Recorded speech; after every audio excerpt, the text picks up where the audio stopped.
ஓம் சக்தி. என் அன்பு பிள்ளையே, இந்த நேரத்தில் என் பிள்ளையை தேடி இந்த கருமாறி வந்திருக்கிறேன். பிள்ளையே, உன் வாழ்க்கையில் நடப்பது என்னவென்று தெரியாமல் குழப்பத்தில் இருக்கும் என் கண்மணிக்கு இன்று நான் ஒரு தெளிவை கொடுக்கலாம் என்று வந்திருக்கிறேன். என் வாழ்க்கையில் என்னதான் நடந்து கொண்டிருக்கிறது என்று நீ பிரமிப்பாக யோசித்துக் கொண்டிருக்கிறாய். நான் இத்தனை தெய்வத்தை கையெடுத்து கும்பிட்டு என் குலதெய்வத்தையும் என்னோடு வைத்துக் கொண்டு நான் இருக்கிறேன் என்று சொல்லும் இந்த தாயும் என்னோடு இருந்து என் எதிரியால் என் வாழ்க்கையை எப்படி இத்தனை வேலைகள் செய்து பாதிப்புகளை கொடுக்க முடியும் என்று யோசித்துக் கொண்டிருக்கிறாய். என் பிள்ளையே, ஒன்றை மட்டும் தெரிந்து கொள். எத்தனைதான் விஞ்ஞானங்கள் உயர்ந்து கொண்டிருந்தாலும் ஒருவரின் வாழ்க்கையை அழிக்க வேண்டும் என்ற எண்ணத்தை கொண்ட ஒருவன் தீய சக்திகளை இப்போதும் தேடிக்கொண்டுதான் இருக்கிறான். இங்கிருந்து எட்டு நிற்பவர்களை பார்க்கும் போது அந்த வழி உனக்கு புரியாது, ஏளனமாகத்தான் பேசுவாய்.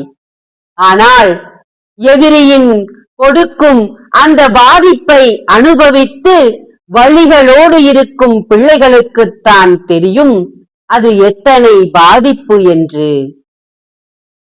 வேதனைகளை சுமந்து கொண்டு ஏன் என் வாழ்க்கையை இப்படி பிரச்சனைகளை கொடுத்து என்னை அளவைத்து பார்க்கிறான் என்று வேதனைப்படுகிறாய். உன்னை அளவைத்து பார்க்க வேண்டும்.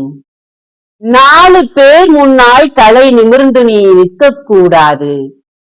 உன்னுடைய புத்திசாலித்தனத்தால் நீ உன் வாழ்க்கையில் வெற்றி பெற்று விடுவாயோ என்ற பயம் அவனுக்குள்.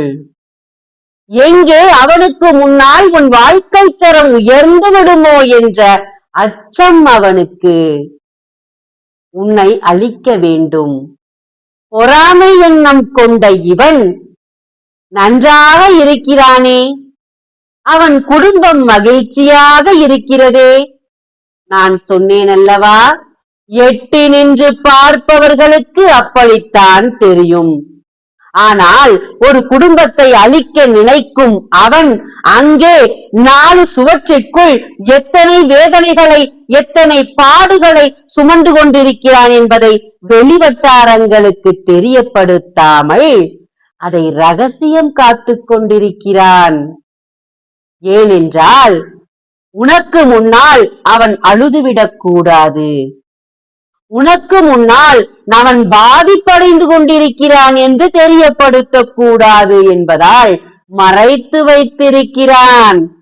எத்தனை காலத்திற்கு அவனால் மறைத்து வைக்க முடியும்? உன்னிடம் இருந்து பிடுங்கப்பட்டதை வைத்து எத்தனை நாள் அவன் நிம்மதியாக பிழைத்து விடுவான்?